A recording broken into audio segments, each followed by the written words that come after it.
We're the North Carolina Council on the Holocaust, and we provide resources for teachers to teach about the Holocaust in North Carolina. The Gazella-Abramson Holocaust Education Act was passed in 2021 by the North Carolina legislators for teachers in North Carolina in grades 6 through 12, social studies and English to teach. And so we actually worked with the North Carolina Department of Public Instruction to create curriculum resources for teachers in our state to do that. Our hope and dream is that you might feel comfortable enough to lead presentations like this, maybe even in your own district, and train other teachers. Today we have a training for the Gazella-Abramson Holocaust Education Act where we are training teachers to teach some of those foundational lessons about the Holocaust, but we're also equipping them to be able to do training themselves if they so desire, to actually do these lessons with other teachers if that's something they want to do. They can do it in their own classrooms, or they can actually take it out and teach other teachers. So it's kind of a train the trainer kind of thing. Looking at Holocaust awareness, found that only 25% of the people in this state, in North Carolina, could answer these three questions. They knew something about the Holocaust. Number two, they could name at least one camp. And number three, they knew that 6 million Jews had died, and others, millions of others had died also. But only 25% could answer those three basic questions. Also, 48% had responded that they had seen Nazi or hate symbols either in person or online or social media. So that's almost 50% there. And added to that, the Anti-Defamation League, looking at anti-Semitic incidents in the state, you can see how these have gone up through the years. 136 in 2021, and then up to 392 in 2023. So the General Assembly is taking all this information into account, and the support of the Gazella-Abramson Holocaust Act was bipartisan. Republicans and Democrats supported this wholeheartedly. Also, the Southern Poverty Law Center has identified up to 50 hate and anti-government groups in North Carolina that are spewing all this disinformation out there. So that's another reason. And that all led to the passage of the Gazella-Abramson Holocaust Education Act. It was passed in November 2021, and it mandates Holocaust education in middle and high school social studies and ELA, and also called for the creation of an elective. So all that's in place now for you. We will share those resources with you later if you haven't seen them. Does anyone want to take a quick guess how many survivors and refugees from Nazi Germany moved to North Carolina? About 380. And we will share information with you on all 380 of those. The goal is, hopefully, Gisela is the person I go to. She is my inspiration and always will be. But you've got 380 survivors, and we've got those listed by the city they lived in. So you can find someone close to your school or someone close to your heart that you could do the same thing in your class that I would do with Gisela in my class and my presentations. Okay, Gisela was one of the first members of the North Carolina Council on the Holocaust. North Carolina, we are the very first state, North Carolina is, to have this type of organization in the state. We're the first state Holocaust Council. These are the founding members. I do always want to point out Dr. Elmo Scoggin. He was a Baptist preacher. He was Gisela's best friend, and they died within 1 week of each other. There is Gisela on the left. That is her passport photograph. Over on the right is a poster of her. We're extremely excited about this. We went through last summer, and some of you are in here, at NCAT. Teachers created 40 posters of North Carolina survivors that have photographs, life before, life during, and life after the Holocaust. I met Gisela in November of 1991. I got an offer to go to a workshop just like this. We had just started doing these teacher workshops. At 1 o'clock that day, Gisela walked out to do her presentation, and I don't know how to explain this, but my life was changed immediately. She started talking, my eyes locked with hers, my eyes did not leave her eyes for an hour and a half as she told her story. I saw all the pain, all the joy, the being tortured, the separation from her family. All of that stuck with me, and I knew that this is what I was going to start focusing on as a young teacher: Holocaust education and how we treat the other in our society. At the end, she just looked at us, and Elie Wiesel once said very eloquently, when you hear a survivor, when you hear a witness to the Holocaust, you become a witness yourself. Gisela wasn't quite that eloquent. She just stared at us, this auditorium full of teachers, and said, "Tag, you're it." And I knew exactly what she meant, that survivors aren't going to be here forever, and we need to start telling their story. Gisela was born, if you'll notice, she was born in Tarnopol, down here in the southeastern part of Poland. So when the war started, Gisela's area was taken over by the Soviet Union. Not to go into all the details, but most of you realize Germany's invading from the west, Russia's invading from the east. So her first contact is under Russian occupation. This is the farm Gisela lived on. That's Gisela's mother. But Gisela lived with her parents, her little brother Zenon, and her grandmother Rachel. Rachel came from the part of Poland that was near Germany. She insisted that Gisela learn German because she thought Germany was the greatest country in the world. So Gisela speaks Polish and German. Little did Gisela's grandmother, Rachel, know that that would save her life one day, to save Gisela's life one day, but being able to speak German. So that's her farm. Here's Gisela when the war started. Gisela would have been the age of a middle school student when the war started. When the Russians came in and took over the farm, they stripped everything from Gisela's family. They were left with nothing. They were forced to go live in a tent in the front of their farm. And Polish winters are horrible. Gisela's dad knew this wasn't sustainable, so the family's going to move to Przemysl, which is occupied by Russia. Gisela has to go to a Russian school. Gisela learns Russian. She now speaks 3 languages. One summer, and life starts getting hard, and Gisela said it wasn't hard because we were Jews. It was hard because we weren't Russian, that the Russians treated everybody equally bad. So with Przemysl, life gets increasingly bad. Gisela's parents make the decision to let Gisela go live with their uncle and aunt who live in a place called Luck in a different part of Poland. Gisela said, even at that young age, I knew my parents were sending me there because it's one less mouth to feed. And Gisela kisses her parents goodbye. She's just going to spend the summer with her uncle and aunt and 2 cousins, and then after the summer she'll come back to Przemysl. So Gisela goes to Luck, which is originally occupied by the Russians, but once the war starts, once the Germans invade Russia in 1941, Gisela's going to get separated from her parents. Does that make any sense? So Gisela goes to stay with her aunt and uncle. 2 weeks later, Russia is invaded by Germany. Gisela gets separated from her parents. She never sees them again. She doesn't find out until after the war. She spends 4 years worrying about her parents, but after the war she finds out her mother, father, and little brother are all gassed at Belzec. So they're all dead, and she never gets to see them again. Little did she know when she kissed them goodbye for 2 months, she would never see them again. So Gisela's living in Luck, first occupied by Russia, then occupied by Germany. All of those laws you study about Germany that took place, the Nuremberg laws that took place over years, they go into effect in Luck almost immediately. Gisela always made me promise, if you ever talk about me, tell 2 stories about Luck. One of the stories is your students, or I know when I grew up, I would say that little rhyme, sticks and stones may break my bones, but names will never hurt me. Gisela would get furious when she heard that. Gisela said that is the biggest lie that adults tell children. Gisela was tortured. Gisela was sent to the gas chamber at least twice, maybe 3 times.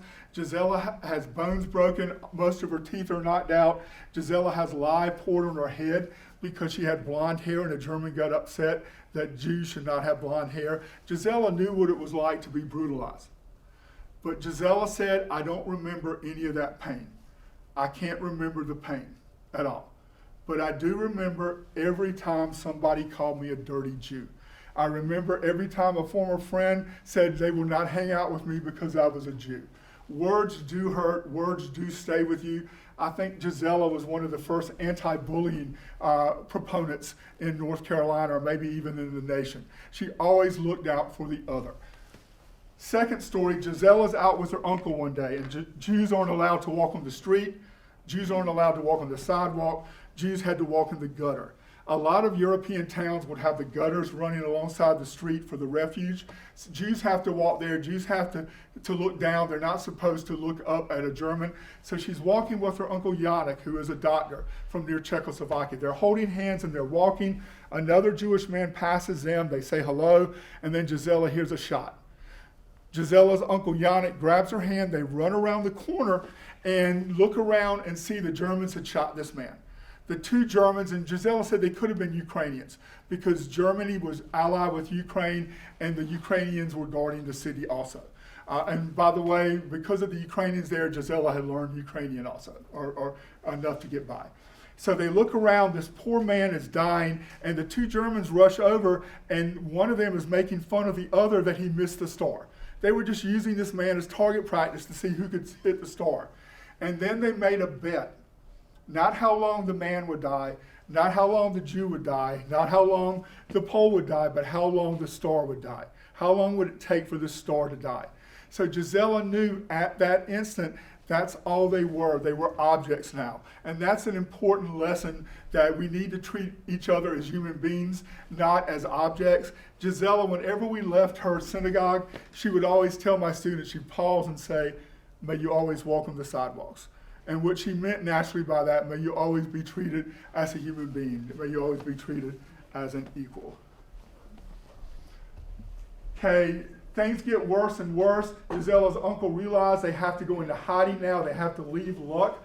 They make arrangements to go to a farm. Long story short, the farmer agrees to keep the uncle's wife and two children, decides he doesn't want to keep Uncle Yannick. Uncle Yannick has to leave, but before he leaves, he begs the farmer to keep Gisela. He agrees to. Gisela's going to be out in the open. She's going to be working as a farmhand while the others are hiding in the barn. So Uncle Yannick leaves. No one ever sees him again. A few weeks later, the Gestapo show up, or some German unit. They search the farm. They don't find anyone, but the farmer's now is incredibly frightened. He's scared to death, so he tells Gisela she has to leave. He says, "I'll keep the others, but I can't have you out in the open. You got to leave." So this 15, 16-year-old girl now is forced to go out into the forest by herself. While in the forest, she hears a noise. She doesn't know where to go. She's hungry. She's starving. Can't find food. Can't find water. She hears a noise, and it's a truck. So she hides behind a tree. And while she's behind that tree, the truck pulls up, and in Gisela's own words, she saw a bunch of stars fall out. What she meant is this truck was filled with Jews. The Germans had brought them there. They forced them to dig a ditch and then shot and killed everyone.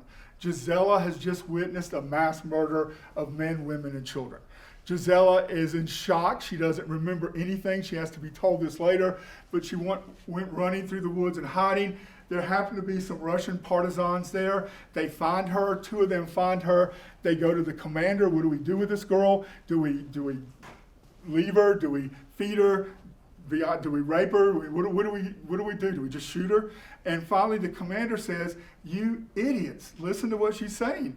And the two guys say, "Yes, we're listening, but she's just talking nonsense." And the commander is, "Yes, she's talking nonsense, but she's talking nonsense in German, Russian, Polish, Ukrainian, and I forgot to mention her uncle was Czech, and so she had learned Czech also. So she's speaking 5 languages. So the Russians decide to use her as a spy.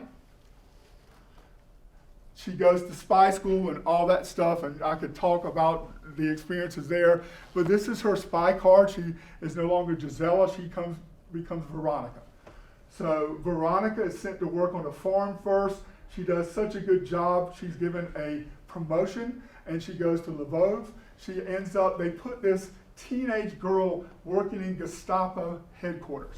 So she's working in Gestapo headquarters. What she does is she works as a maid there like she did at the farm. She picks up any scraps of paper she can find. She starts chewing a lot of gum because she's making wax impression of keys. She's doing anything she can do to bring information to her Russian partisan handlers. And she does have a handler at the farm I'm not talking about and here. One day the ammo dump behind Gestapo headquarters blows up.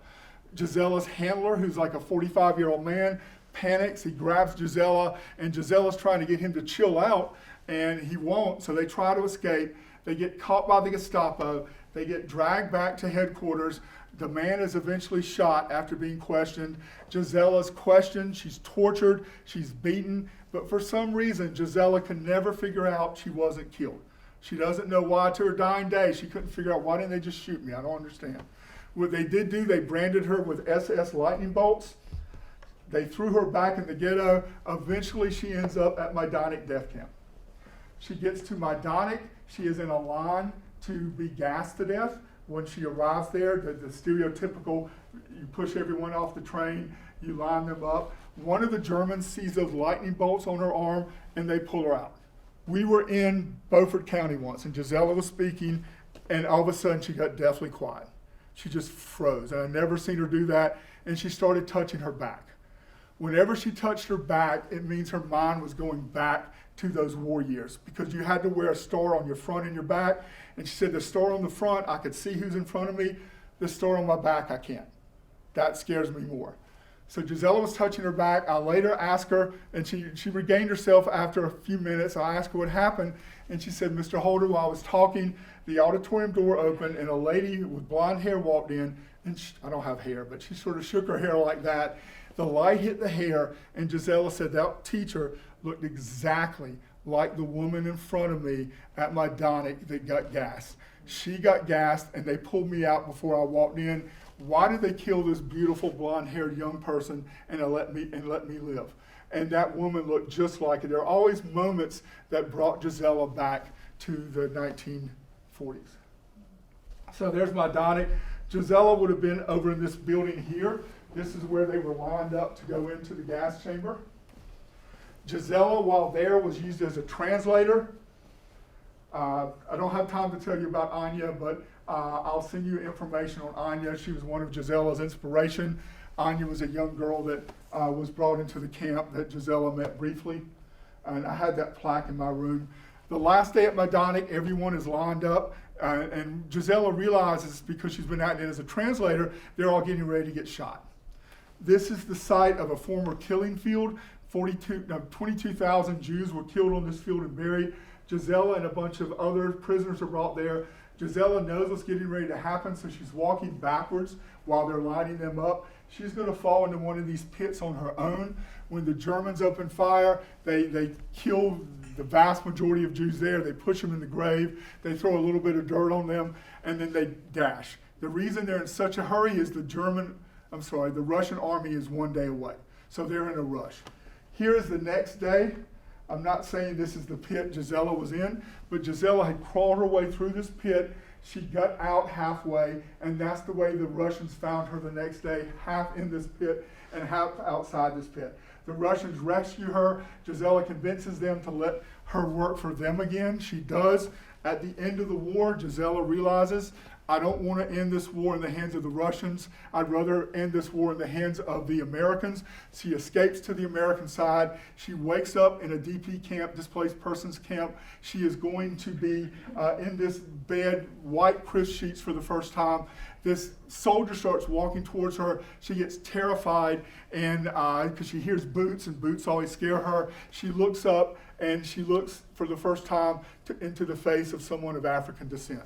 It is an African-American soldier that first came to her, offered her comfort, lifted her up, carried her to the window with his chin pointed outside and pointed to the American flag and said, free, free, you're safe, you're free now. And Gisela eventually comes to America. She ends up becoming an American citizen. She ends up becoming a teacher. Go Gisela. And that's just a quick overview of Gisela. And I know I ran over a little bit, but thank y'all so much. Okay, Gisela came to the United States after the war. I believe it was in 1946. She was sponsored by an aunt in New York. She and her family lived there, later came to North Carolina in the mid-1970s. She had become a U.S. citizen, the greatest day in her life, in 1950. And when she was here, she decided that our state needed to do more about Holocaust education. She was a founding member of the North Carolina Council on the Holocaust. We were this is in the mid-70s. We were the first state of the nation to have such a Holocaust council. A lot of students will come with prior knowledge saying, oh, well, it would have been inevitable. It was just going to happen anyway because Hitler took over. And, we don't want students to leave with that kind of understanding that, no, there are very, very definite reasons that it happened. And the big one is because people were not willing to speak out and speak up and push back. Whenever I taught my elective class, my students would always want to throw out these just general statements like, well, if it would have been me, I'd have fought back. I'd have taken my guns and da-da-da. Or just any kind of oversimplification that kids bring to the table when we talk about the Holocaust. They don't understand that, so we have to dispel those myths and make sure that we don't just provide any kind of simple answers. Another good question they always ask is, why didn't they just leave? We have a whole lesson on that where you can delve deep into why it was difficult to leave. It was not just as simple as packing your bags and going somewhere else. I think back to the Nuremberg trials afterwards, the reason that most of the high officers gave was they were just following orders. That's not a justifiable reason, but that's the reason that they gave. You're going to notice the similarities and the differences, but that you should always be weighing these with careful consideration of evidence and contextual factors. Sometimes we want to tell those feel-good stories, the people who made it, but we also need to make sure that they understood that that's the exception, not the rule. Contextualize the history, and I tried to think about it for, go through and pick the 6 words that I thought my 6th graders would be able to walk away with the most, and it was precedents, circumstances, consequences, resistance, control, and availability. The challenges of comprehension, because it was just so many people. It's so easy for people, I think, to discount the horrors of the Holocaust because it's hard to comprehend. That it's about individual people, that it's those stories. That's what our first speaker was so enthralling. The consequence of dehumanization, and that's the root of everything, is that if you can dehumanize, you can do anything you want to somebody because you don't have to show your human empathy to another person. And so that's the flip of that. Even ask basic question, which was worse, Mr. Holder? And she can't compare pain like this and suffering, that they are tremendously evil in their own category. But once you start making comparisons, I think that's a dangerous road to go down. I chose all human beings capable moral judgment. And so I think it's important for us when we're teaching this to realize that all the human beings involved were capable of having their own moral judgment. And what I really noticed about this one is that because we want to focus on the heroes and their nice stories to tell, sometimes that does romanticize what actually happened. But on the flip side of that, if we only focus on the worst aspects of human nature, is what it says, then it can also foster cynicism. And so you got to find a balance. Obviously, in history, sometimes we get caught up in the statistics and we forget that these are individuals who had lives before these events happened, and that it wasn't just Jewish people who were in these camps, and that they, we forget that there's individual stories sometimes, so and individual ways that people interpreted things. So it's very important to get different sides of the story and look at individuals rather than just the whole number sometimes. The cards, I actually ordered the one that have the victim stories, and we go through and analyze them, why were they sent to the camp, that type of stuff. And they're like, it wasn't just Jews. Yes, there was political refugees, homosexuals, anybody that was different or seen as a threat essentially was in danger. This is actually an American liberator holding these in his hands. So these are the rings that they didn't have time to melt down into gold bars. So this is a small fraction of one drawer of wedding rings that they didn't have time to morph into something else. This was found at Liberation. And this particular photo here is kind of the same type of thing. This is not piles of bodies. This is clothing. And then the Nazis actually gathered all of the clothing to send back to Germany and to have it searched for valuables as well, where they might have found some wedding rings. These kinds of pictures I found had much more of an impact on my students than young Laurie, who definitely pummeled her students with graphic images thinking I needed to make them cry so they could care. That was young, I'm going to confess, that was young Laurie.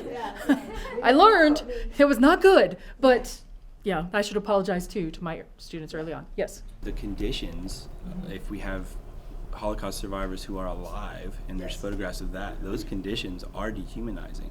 So where would you draw the line? You guys know your students, you know your community, you know them better than anybody else, you know what they can or cannot handle. All 7 of us that are here today working have been to Auschwitz, and I can tell you there were things that I saw there that I personally, even as a historian, could not take a photograph of. One of them was the room full of hair. I mean, I saw people snapping pictures. I saw people snapping selfies of themselves.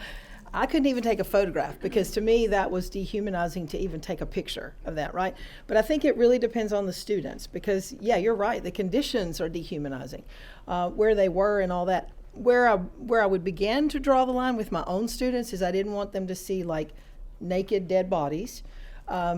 Because just piles and piles of bodies. And it's really hard to teach things like the Einsatzgruppen where there were these mass killings. Like, how do you teach that without it being graphic, right? That's a very interesting question. And I think it's one that we all have to struggle with when we teach. Like, what can this group of kids handle? I also found, I was also like young Laurie, and I wanted my kids to feel something. And I remember having this student who, he was very disconnected from what we were doing. And he said, I don't care that those people died. And there was a piece of me that wanted to be upset with him. And then the more I've learned about trauma from other people, the more I realized that young man was probably traumatized himself and didn't know how to respond. And so that was his very typical teenage, I don't care about that kind of thing.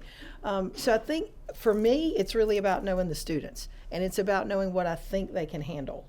And if you personally feel yourself like it's dehumanizing to you, then I would stay away from it. I picked this particular picture because this is an actual image out of a textbook or scientific book to teach the race theory that the Germans were using to stereotype the Jews, and it also ties into eugenics that was used in the United States. And how are you going to communicate that to your students? So it shows the American perspective that everybody can fall onto the quote-unquote bandwagon of the critical race theory and the eugenics crusade, and it wasn't just the Nazis that were anti-Semitic. Here's the picture that I picked. I think that it is important because it shows children, Jewish children, having their real lives, playing outside, and sometimes Holocaust education can get sensationalized and you lose those personal stories, and so I think it's important to put personalities with those statistics that we sometimes see. All right, I picked this picture really for 2 reasons. One, because in past teaching this topic, a lot of students are really curious why the Jews and, where that stems from. And also, I think it's important to teach propaganda and the impact that propaganda can have, seeing these images and how those can be used to influence people. I picked this picture, which is an image of gold rings that were taken from Jewish men, and it was the gold rings that had not yet been melted down to gold bars at the end of the Holocaust. And the reason I picked it is I think it's just very poignant to show the magnitude that this is such a small portion of the people who are impacted, and something that we overlook often and kind of take for granted, how it was stripped, everything was stripped from the Jews who were sent into the concentration camps. This is the picture that I picked. It stood out to me on the table because it says Nazi plans to kill all Jews, and it's in an American newspaper in 1942, and it's crazy to think that would be in a newspaper, and what was done, what could be done, What does that show you about the people in the United States at that time? That they were informed, or at least starting to be informed of what was going on in the concentration camps. This is a picture I selected. I think it shows life in the concentration camp, that it wasn't just extermination, that there was also forced labor as well. And it also shows the young age that kids were taken to the camps and they were forced to work. How are you going to incorporate that into your lessons about the Holocaust? What are you going to tell the students? I think it's an important way of showing that the Holocaust is not just a statistic of how many people died, but also it puts a face to what people went through and what life was like actually during the Holocaust. So I'll pick a random spot in the room, and we will start at that point, and we are going to actually move in this direction. okay? Move in this direction. And what you're going to do is you're just going to read your sentence. Now, please don't do like kids and go, well, he read mine. If 3 people in a row say the same sentence, that doesn't matter. It doesn't matter. You say what you wrote down, okay? And that day, the last day of being able to bring anything home for the family, turned everyone into an animal. People quarrel and shove as long as the pulse still beats, as long as the eye wants to live. Dear God, I beg you, let it be true. Dear God, I beg you, let it be true. I was painful to see how people were staring at them. We had all the teachers in a circle for a protocol called the last word. So in this particular protocol, they chose one specific sentence from one of the diaries of the students that resonated with them, that spoke to them. And so each teacher read their sentence out loud, and then from that one sentence they choose one word, which they think is the most powerful word that particular child wrote in a diary, and then they moved around the circle to tell us that most powerful word. And the point of that exercise actually is to allow them to interact with the language of the people who wrote the diaries and the voice of the children themselves. We equate the loss of a few slices of bread to the death of our own father. I spend the whole night downstairs with my parents. We do not sleep, just talk politics. For a whole week they did not despair. They lived well, they ate, they gulped down, they snacked. They overcame their hard-heartedness. They didn't get enough sleep. It would have been better if they had killed us all then in our home rather than sending us away to this wasteland to die of cold and hunger. Since this is the goal of the people who sent us here. Pleasant lies that stir the blood and fill us with courage. I had to go to the ambulance because I had lost a lot of weight. Shall we survive? Is it possible to come out of such unimaginable depths? When will this hunger end? The whole ghetto is confused. There are rumors. Rumors are running wild. It's useless. Tonight I cried. Who knows where you were taken? May God give them strength to succeed. So we're fortunate to have a collection of diaries of young people who lived through the Holocaust, who survived in different ways. Some were hidden, some were in concentration camps, some were in ghettos, but we have a compilation of their stories. We're lucky to have those stories so that our students can actually read those primary sources and know what happened to real people who lived in those times to help them personalize that story. So we're really, really lucky to have access to that. There are many, many historians out there who have put those things together, edited those works together so that we can have access to them as educators. We've found photographs of the people who actually wrote the story and tells their story. So once again, it helps students personalize, like this is a real person, this is someone who actually lived through this, and this is someone who was close to my age. Right? Because we find sometimes with history, our students, they need a way to personalize this so that they can feel like this is something that real people experienced and went through. But what's really happening over here that kids are responding to, maybe even kids that have never kept a diary, look at all those historical events that are impacting those individuals. Most of these diaries were written in ghettos where they were enclosed and they were trying to process the trauma of every day of their lives.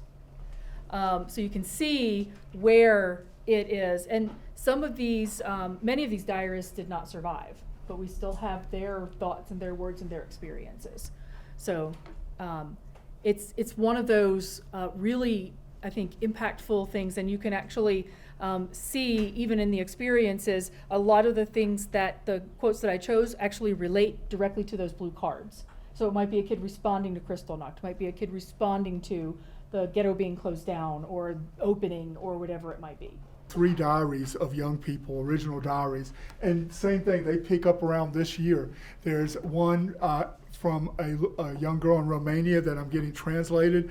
There's one from a girl whose family escaped to China, and then there's one actually from a German young girl who was in the Hitler Youth, or the BDM movement, and she's got her photograph in her track uniform, and then it's got the information in there.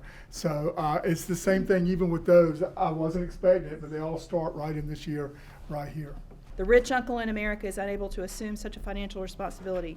We don't have an affidavit for the U.S. India requires firm employment there or a contract, and so on and so on. And, this is a great way for English people to bring in tone. How is he treating this subject? Pretty matter-of-factly. And he's a teenager. You know, teenagers are full of emotions, and they're desperately trying to leave the country. The final lesson, session, etc., that we're going to share with you today has to do with the book that we're giving you, and that is Salvage Pages. And we've talked about Salvage Pages already, but we're going to dive into a little bit more. We're going to actually open the book. She was doing research at the Holocaust Museum in 1992. They opened in 91, so like very early on in that. And she was going through the archives, and she found a number of diaries that had not been translated that young people had written, and so she thought she would have them translated and see if she could like do something with them. And Salvage Pages is the result of that. So first she collected young people's diaries from all over the world. Then she had to go through a translation process, which took a while. And then she had to narrow them down into this collection. She found many more than were actually in this collection. She wrote the introduction to each one of them, but she also curated. Some of them were so long that she didn't put the entire diary in. And so she has a number of different things that she uses there.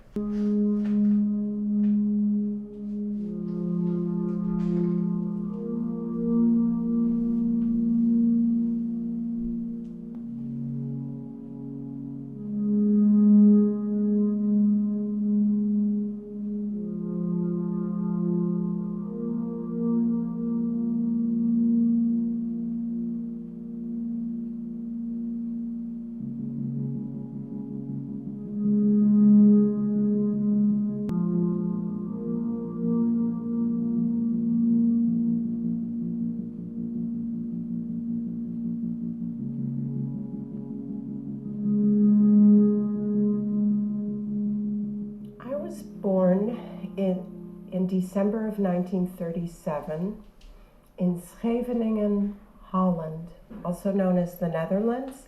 My parents and my entire family was German. They were all from Breslau, Germany, which today, in the 21st century, is Poland.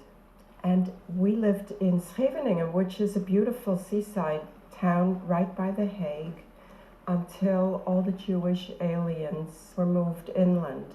They were not trusted to be on coastal areas for, I guess, purposes of espionage. My family was forced by the Germans to move inland from Scheveningen, and we moved to Bilthoven, which is in the province of North Holland.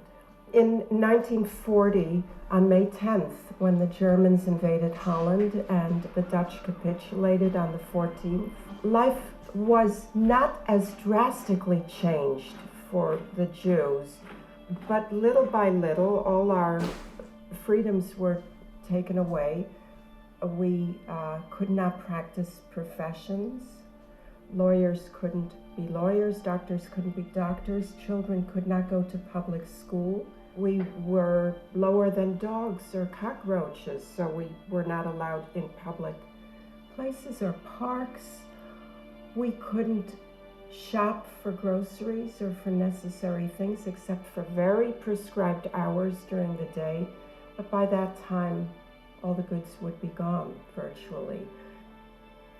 And at that time, things became extremely bad and dangerous for Jews. We either had to go into hiding or be picked up in what were called razzias, the raids. There was a theater in Amsterdam, so when the Germans raided, Jews were gathered and sent to this theater, and children were placed in what was called a creche across the street. And there are many, many stories about what happened in these two places. But the Dutch underground was extremely active, and proportionately there were, if you keep in mind that Holland was such a small country, there were more what is called righteous among the nations, or righteous Christians, than in a lot of other countries. We're going on a percentage basis, not in numbers. And at the same time, there were a tremendous number of collaborators known as NSB'ers, who were very sympathetic to all things German and were more than eager to work with the Germans. For a small country, it was a dichotomy, and there was a lot going on, and with the help of the underground, which maybe more commonly known as the Resistance, 2 hiding places were found. I mean, I went into one short hiding place, which I know nothing about, and then the Van der Brink family was found, and we stayed together for the duration of the war.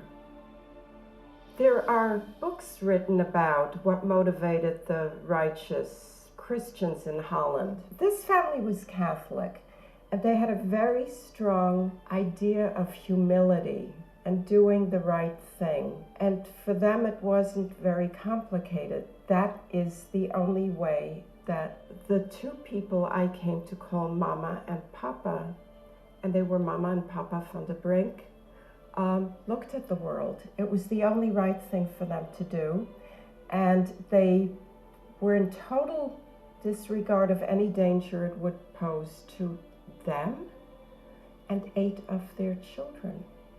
And it posed, I mean, to say great danger is such an understatement. They were all risking their lives to place even one little person like me for whatever length of time I ended up being there. So imagine if they did the right thing. They had no idea if it would be a week or a month or 6 months, and it ended up being from 1942 until well into 1945, May 4th.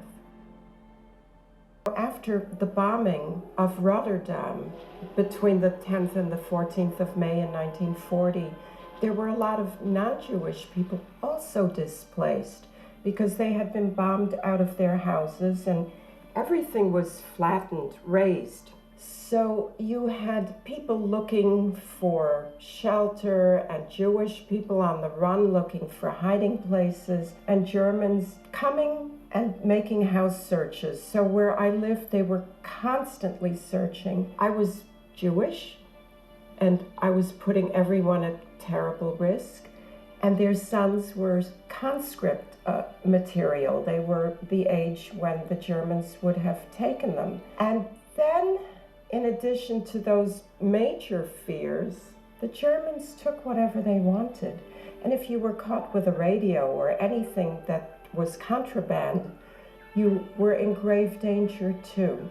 There was a little bit of panic each time, and I think they really had to get rid of me into some little corner of the house. So with enough warning, I was tossed into a bed upstairs in one of the bedrooms and covered me up with blankets. And my hair got covered that way, and it wouldn't raise questions about my appearance. And they would point to me and start coughing and saying TB, which is the same TB, whether it's Dutch or German, it's the European alphabet. And the Germans ran. It never failed. They ran.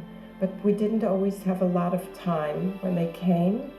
My family went into hiding and they were betrayed. My aunt and my grandmother were hiding and they were on the run. And they spent some time on the run together and then they separated. My aunt and my uncle were working in the underground. My uncle said to my aunt at one time, "We're dead either way, so we might as well make our lives count for something and join the underground," wishing for food and thinking a lot about being hungry. And so we had some fake foods like bread. Now I call it ersatz bread, but it may be better known as wartime or fake bread, just like ersatz coffee. Not that I would have had coffee of any sort, but every day we must have had a loaf of something that was called bread. And every night I went to bed thinking, and keep in mind it was always exactly cut into the number of family members. 11 of us, 11 equal slices. And somehow the heel was seemed a little thicker.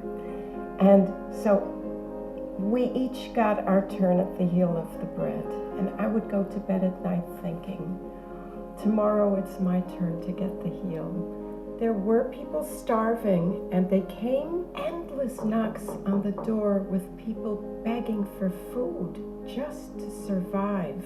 And every time there was a knock, my oldest Catholic sister answered and gave something to whoever was begging for food. And this went on for a long time, and they always shared. Now, modesty and humility were a big part, so I know we shared proudly, but it was never mentioned. But I know very well what was going on because it was all visible. And then came the day there were knocks at the door.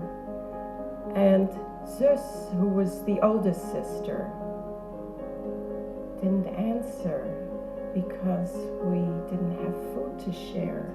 That would have had to be, I'm guessing now, what was known in Holland as the Hunger Winter, and that was the winter of 1944.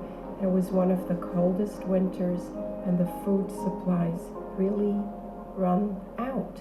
And my family was reduced to eating flour mixed with water, and sometimes we had smushed or mashed up tulip bulbs. After the war, I want to make it clear that in the case of child survivors, in a lot of cases, our lives fell apart at the end after the war, in the years afterwards. And I think for us, the toughest part of our lives was surviving survival.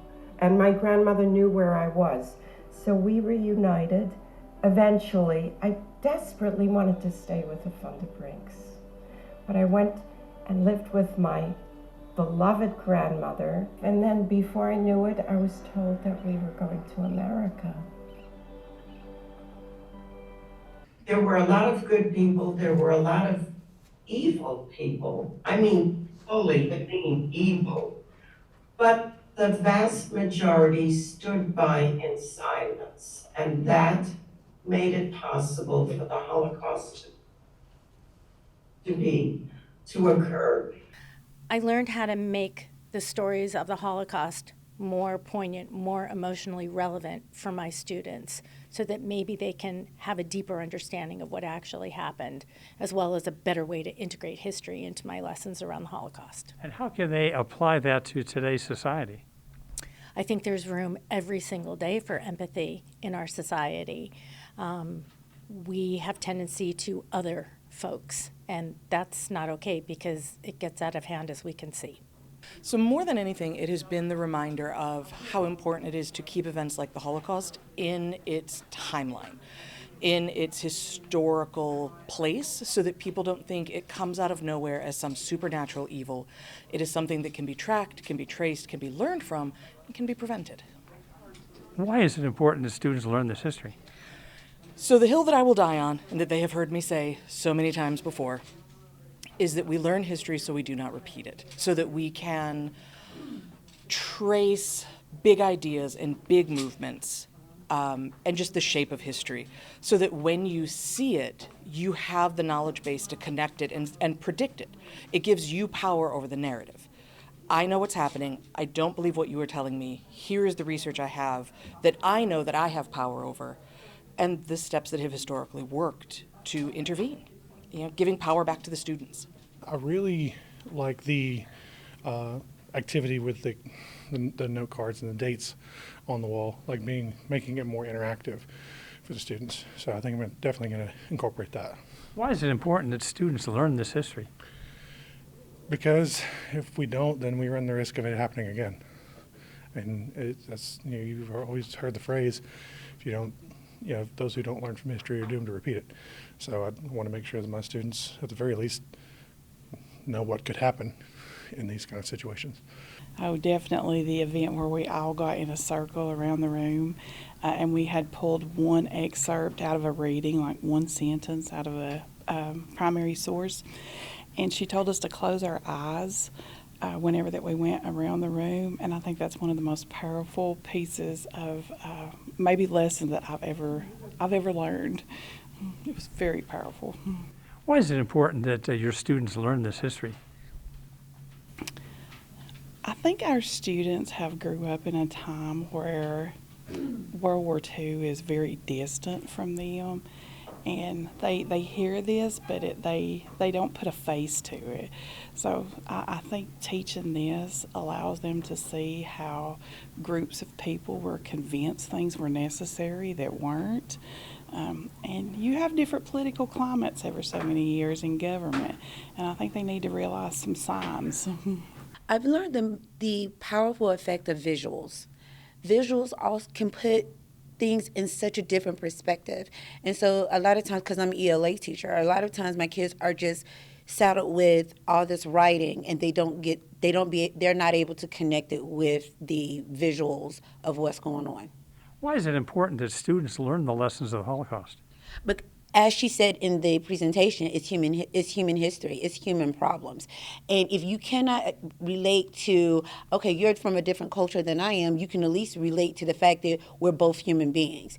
And if your culture can go through this, I'm sure in my culture, we've seen some type of injustice. I really liked that last word thing we did where everyone had a different passage that they read and they said a sentence that stuck out, and then we went through and picked one word. I thought that was really powerful, and I've already been thinking of resources and speeches and stuff we can look at and have the middle schoolers do that, because I think even for them that would be a powerful thing. Why is it important that students learn this history? Well, I'm a big advocate for learning history because we don't want it to be repeated. You know, the event that we're talking about today is something horrific, and I'm very passionate about teaching the raw truth of it so that we don't treat people the way we once did or make the same mistakes. What are the parallels to today's society? Well, you know, just looking at treatments of different groups and, you know, I'm big on propaganda and how people are portrayed in the media and stuff, and making sure when that stuff when it comes out, we're able to recognize it and call it what it is and not, you know, have those prejudices against different groups of people. That telling personalized stories is the best way to create empathy with our students. And I think that's something that I can achieve, particularly with the books that we were given. Why is it important that students learn this history? I'm going to steal off Miss Fink's quote from one of the posters, that we need to talk about the relevance of the Holocaust to issues today, and more importantly, that it's always the appropriate thing to speak out against evil. What are the parallels to today's society? Marginalized groups that are not given the care and understanding to be full members of society. And so I think it's always an issue to look out for those that are, you know, least fortunate, minority groups, whatever it might be. I think the biggest takeaway I've gotten from this is just all of the children's perspective that have been affected, and all of the journal entries and the way that they found the strength to write through something that has, it was a traumatic experience. So for them to have the bravery to write about it, even if they didn't know that's what they were doing at the time, I think it's really important to preserve those historical accounts. And how does this apply to today's society? Well, the vast majority of my students don't even know what the Holocaust is or understand how it happened and why it happened. And whenever we look at similar things that could be happening across the world, I think it's important for the kids to understand how the Holocaust could happen again if given the circumstances. Today I've kind of learned the importance of contextualizing the history of something like the Holocaust to provide narratives leading into the events and after the events, and how that helps students put it in a frame of reference within their overall understanding of history. Why is it important that students learn this history?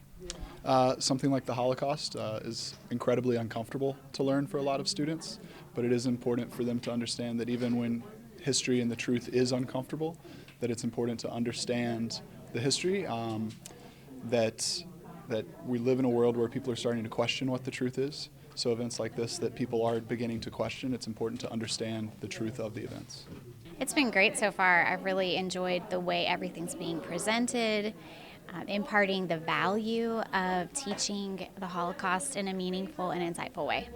What message do you like to deliver to your students regarding the lessons of the Holocaust? I would like them to understand that this is a historical event that could be repeated if we don't understand why it happened.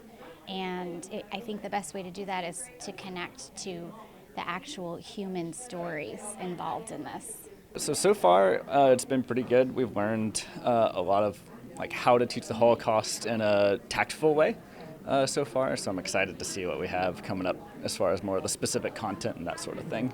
What do you try to convey to your students on the issue of the Holocaust?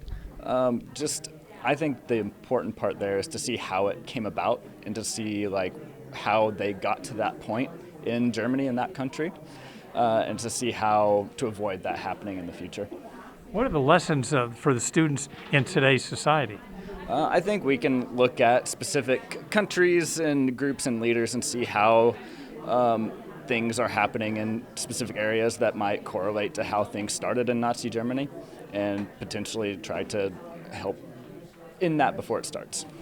I think the practical examples of activities that they gave us is something I'm going to take back and use as soon as possible. So. Why is it important that students learn this history? We have to make sure that they are able to identify warning signs of eliminationism, warning signs of something like this happening again, and so that's one of my goals, is to try and make sure that students can think critically and understand when things like this could happen. We've had a great response. This is actually the 6th one of these workshops that we've done, and we have trained teachers in every educational region in our state. Today we have a great group of educators from the mountains of North Carolina here at Western Carolina University, and they are just wonderful to work with, and they're having a great time with the discussions that we're having.